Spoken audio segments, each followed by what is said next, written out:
She told me, "I needed you that night. You would have understood if you trusted me." But the truth wasn't about trust. It was about betrayal. I didn't argue.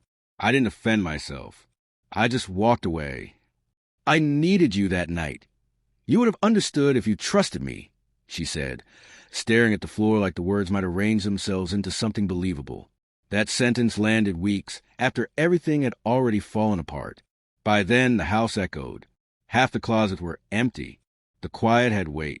But hearing her say that, like trust was a missing ingredient, not honesty, made me realize how differently we remembered the same marriage. That night started like any other Tuesday. I had stayed late at work fixing a problem that wasn't even mine. I texted her twice to say I'd be home late. No reply. When I finally pulled into the driveway, the porch light was off. Inside, the house was dark except for the glow of the TV in the living room. She wasn't there. I didn't panic at first. I figured she'd gone out with friends. Then I noticed her jacket was gone. Her overnight bag, too. I called.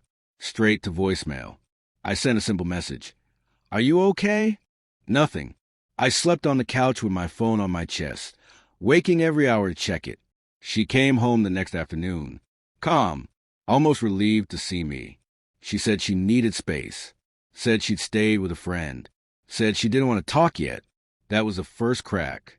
Over the next few days, details didn't line up. Stories shifted. Names changed. I didn't accuse her. I just listened. I watched how she avoided my eyes when I asked simple questions. How she suddenly guarded her phone, like it was a lifeline.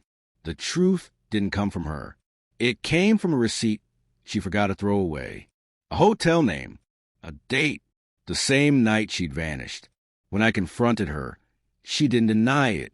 She didn't cry either. She said she felt alone. She said she needed to feel seen. She said it just happened. And then she said the sentence she'd repeat later like a shield. "I needed you that night." As if I had chosen not to be there.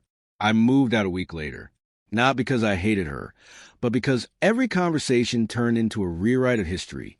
In her version, I was absent, distracted, emotionally unavailable. In mine, I was exhausted trying and still showing up. Weeks passed. Lawyers talked. Logistics replaced feelings. Then one evening, she asked to meet just to talk. We sat across from each other in a quiet cafe. She looked smaller somehow, tired. She said she missed me, said she never meant to hurt me, said if I'd trusted her more, things would have been different. That's when she said it again. "I needed you that night. You would have understood if you trusted me." I finally understood something, too. Trust isn't believing a story after it's broken. Trust is built when someone chooses honesty before escape. I didn't fail her that night. She made a choice not to call, not to wait, not to tell the truth.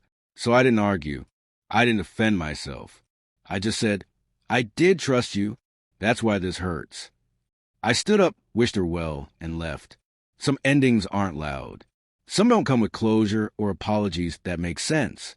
But walking away from a version of love that asks you to blame yourself for someone else's betrayal, that was the moment I finally chose myself.